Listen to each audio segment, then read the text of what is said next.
Bueno, en el estudio de la sexualidad humana hay un tema que ha despertado particularmente el interés de muchos investigadores, que es el estudio de la homosexualidad.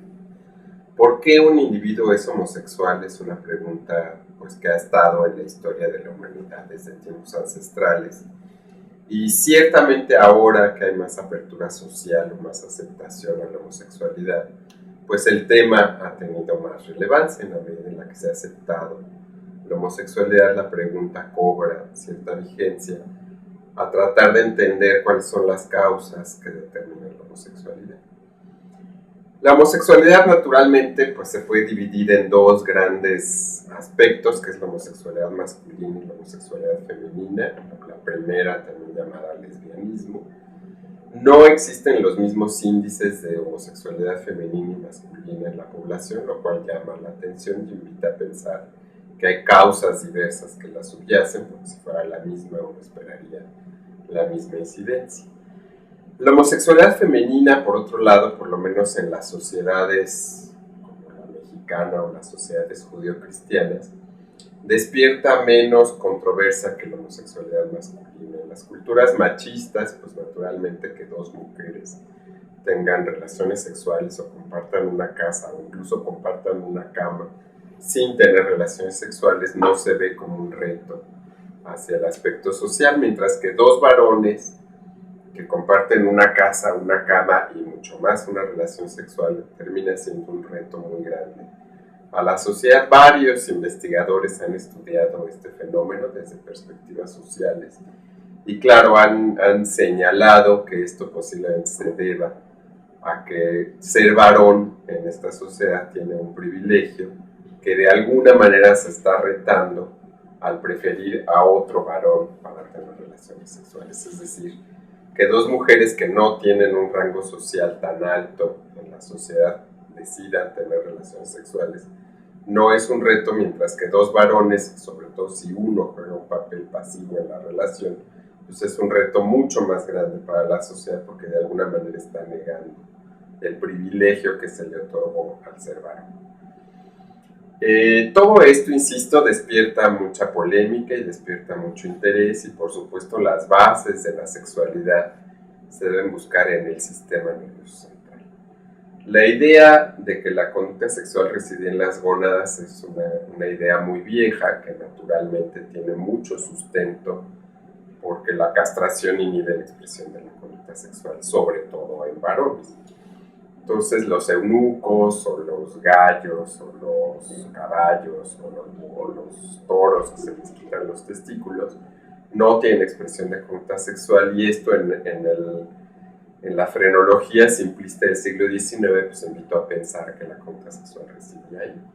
La conducta sexual, como cualquier conducta, reside en el sistema nervioso central y las bases de la heterosexualidad y de la homosexualidad deben buscarse en el sistema nervioso central. Entonces, desde hace que serán unos 20 años, se empezó a buscar las bases biológicas de la sexualidad en el sistema nervioso, la importante interacción de las hormonas que naturalmente producen los testículos y que llegan al sistema nervioso central, pues son, digamos, la base frenológica decimonónica, ¿verdad? Los testículos sí producen algo muy importante que induce la conducta sexual, que es la testosterona, a través de ella misma o a través de varias vías metabólicas. En el sistema nervioso central no sabemos en dónde reside la heterosexualidad. Así en su conjunto pues es la preferencia de los individuos por otros del sexo opuesto.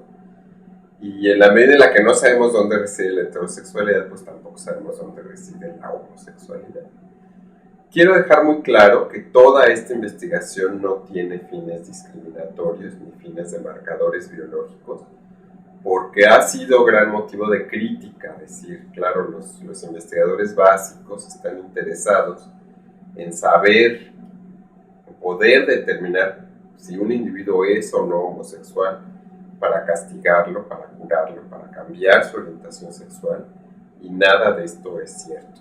Fue en alguna época, y esta es obviamente una base importante, durante el nazismo sabemos que hubo grandes persecuciones a homosexuales, y claro, pues la gente no declaraba ser homosexual en ambientes tan represivos, y pensaron los nazis que podía haber algún marcador biológico que les permitiera identificar a los individuos homosexuales naturalmente para eliminarlos de la población. La visión social frente a la homosexualidad ha tenido muchos cambios a lo largo de la historia. Sabemos, por ejemplo, que en la cultura clásica no había una crítica fuerte a las relaciones homosexuales, sino muy por el contrario, eran parte del desarrollo normal de los individuos. Ciertas prácticas bajo cierta edad y bajo ciertos individuos, es decir, con ciertas parejas sexuales, lo cual ahora está muy bien establecido, no es que haya habido un libertinaje completo, que la homosexualidad ha sido completamente aceptada a lo largo de la vida de todo el individuo, sino que había periodos específicos en ella. Naturalmente las ideas judio-cristianas, en las cuales pues son ideas que vienen de culturas fundamentalmente del desierto, donde la procreación es extremadamente importante para la supervivencia de la especie y en esa medida de la comunidad, pues es muy castigada no solamente la homosexualidad, sino el desperdicio, entre comillas, del semen, ¿verdad? Onan, recordemos que practicaba la masturbación, y de ahí que en textos antiguos se llame onanismo, y el solo desperdicio del semen era castigado por Dios. Naturalmente, a los ojos de una cultura tan severa, pues la homosexualidad es brutalmente castigada porque no lleva a la procreación. Ahora, en el siglo XX, a raíz de los inventos de los fármacos que han promovido las relaciones sexuales sin necesariamente llevar a la procreación, que han sido dos grandes grupos, los anticonceptivos y los files, de los cuales nos han hablado otros investigadores, pues se abre la posibilidad de relaciones sexuales que no lleven a la procreación. Y en esta medida, pues también ayudan a la aceptación de la homosexualidad como tal, ¿verdad? En la cual, naturalmente, como le he dicho, las relaciones no conllevan a la procreación. Volviendo a las bases biológicas de la homosexualidad, se pensó que con cierta lógica que los individuos homosexuales masculinos tendrían niveles bajos de hormonas masculinas o clásicamente llamadas masculinas como la testosterona, es decir, que la producción testicular podría ser relativamente baja en estos individuos y que eso fuera la causa de la homosexualidad, y al revés, que las lesbianas tuvieran altos niveles de hormonas masculinas y esto promoviera su conducta masculina. La idea no suena descabellada, suena relativamente lógica a la luz de los descubrimientos de mediados del siglo pasado, del papel tan importante que juegan las hormonas en la regulación de la conducta sexual. Sin embargo, la demostración más clara de que esto no es así, pues es el hecho de que los niveles hormonales de estas y de otras hormonas entre individuos homosexuales y heterosexuales no difieren. Es decir, los individuos homosexuales tienen niveles de testosterona idénticos a aquellos que tienen los individuos heterosexuales. Y la administración de hormonas, porque esa fue otra terapia que se usó en China sobre todo, tratando de revertir la homosexualidad o de cambiar la orientación sexual, solamente aumenta el deseo sexual, como lo hacen todos los individuos, pero no revierte la orientación sexual. Es decir, un individuo no cambia de ser homosexual a heterosexual por la administración de testosterona, sino que simplemente pues, aumenta su libido, como ocurre en un individuo heterosexual. Esto echó por tierra parcialmente la idea endocrina de la homosexualidad, sobre todo en individuos adultos, e invitó a pensar en otras posibles causas de la homosexualidad.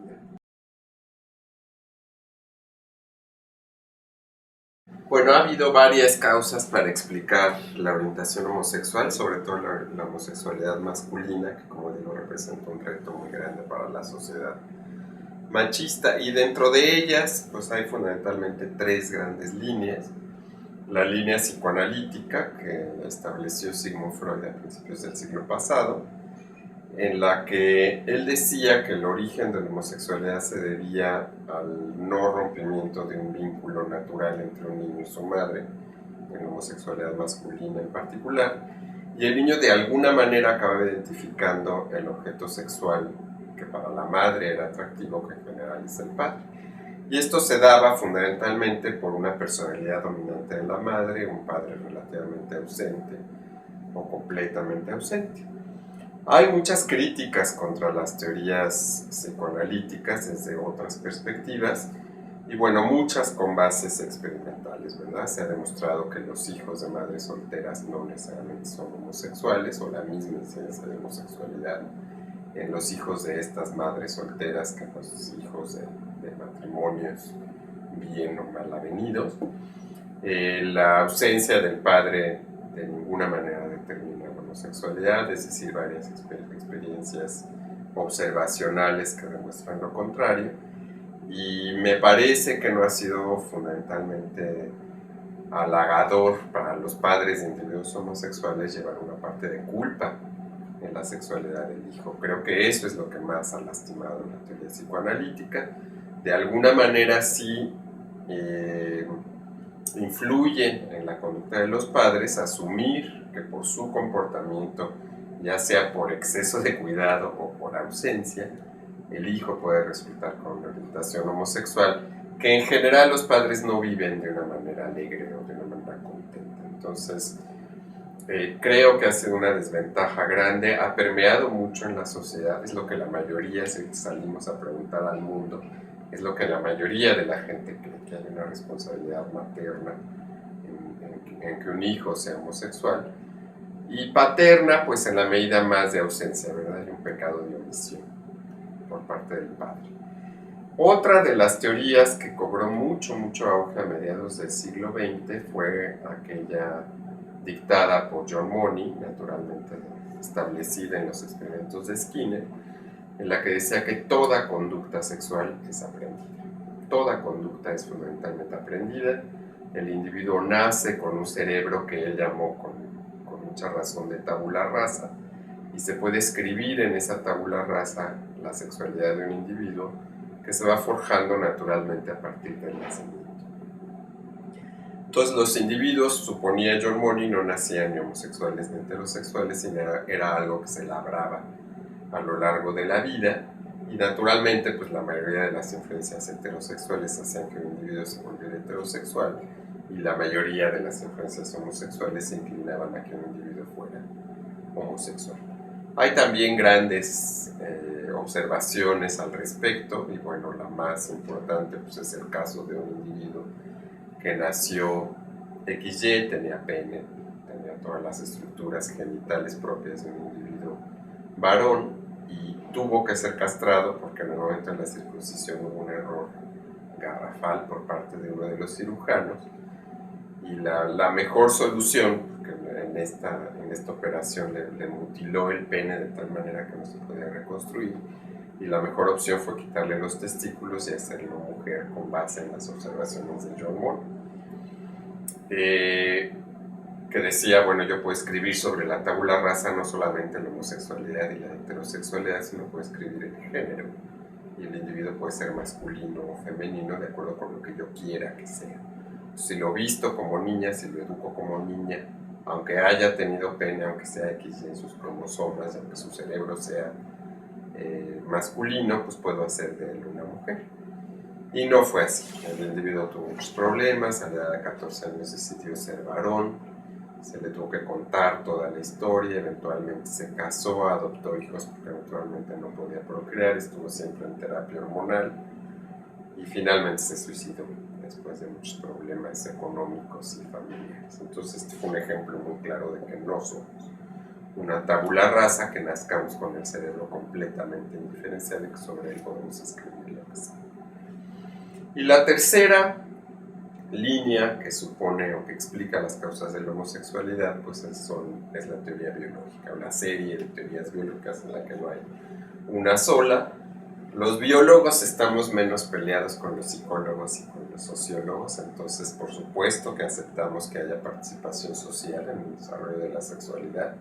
A los sociólogos y a los psicólogos realmente no sé por qué les cuesta mucho trabajo aceptar influencias biológicas, posiblemente porque las encuentran muy deterministas, y este siempre es el problema de la psicología y de la sociología frente a la biología, pero creo que para entender procesos tan complejos como la expresión de la sexualidad es muy naif cerrarse a una sola explicación. Digo, evidentemente el medio contribuye, evidentemente las relaciones familiares contribuyen mucho en la expresión de la sexualidad y evidentemente la biología también contribuye mucho a la expresión de la sexualidad. Entonces, si la entendemos de una manera más completa, escuchando todas las posibles participaciones, tenemos una visión más realista de qué subyace en la sexualidad humana. Como mencionaba, hay fundamentalmente 4 grandes líneas dentro de las explicaciones biológicas de la homosexualidad.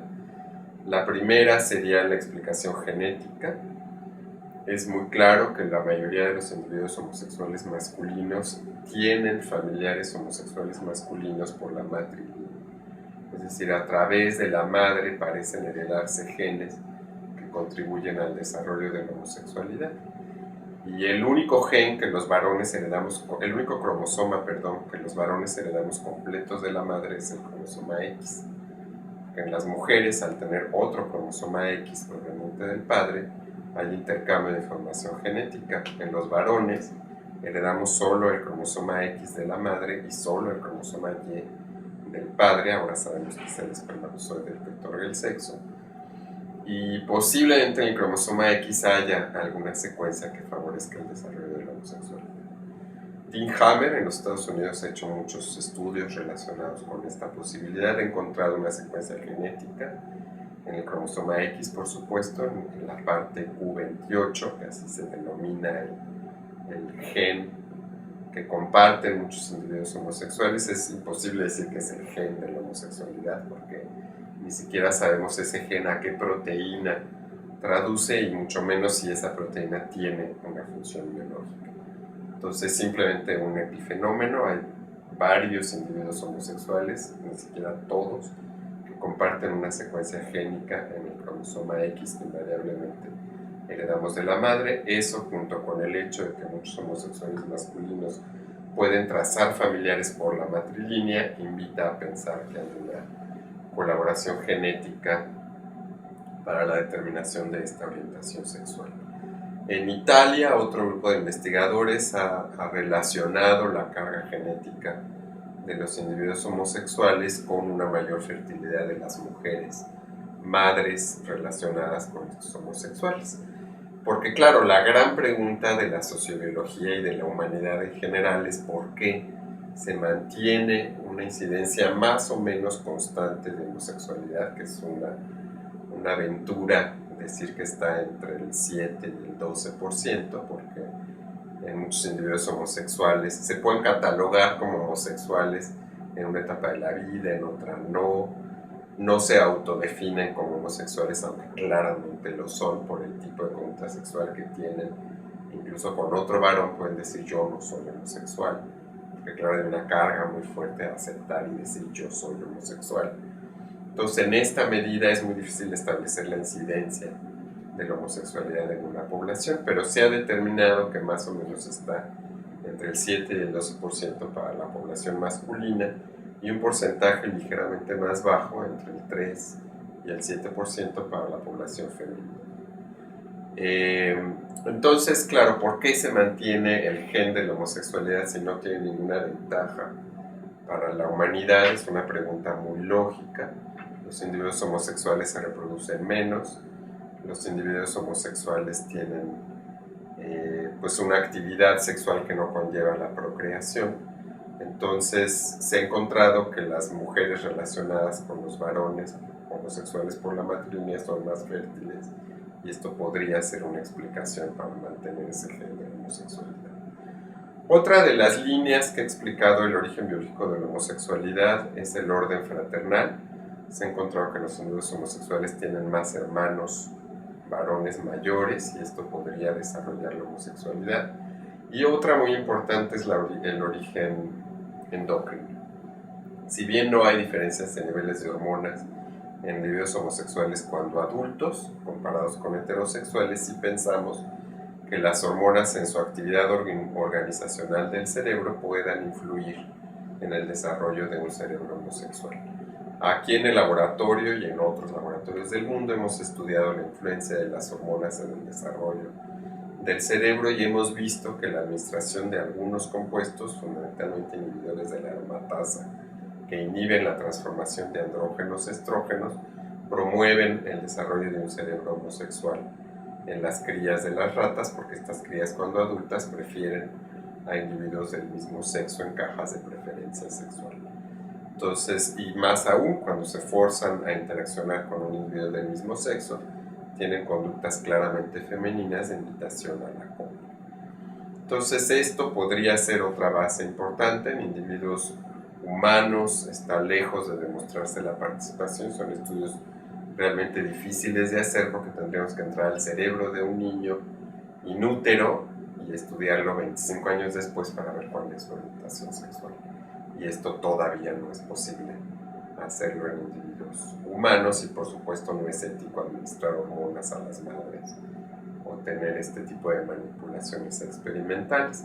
De manera artificial, si se ha visto, por ejemplo, que las mujeres embarazadas que toman dosis altas de estrógenos o que tienen una secreción androgénica alta, sí tienen una mayor incidencia de hijas lesbianas o de hijas con orientación homosexual o con hijas que son transexuales hacia el sexo opuesto. Entonces, estas son evidencias evidentemente no experimentales, sino observacionales que hablan en favor de que las hormonas juegan un papel muy importante en la diferenciación sexual del cerebro.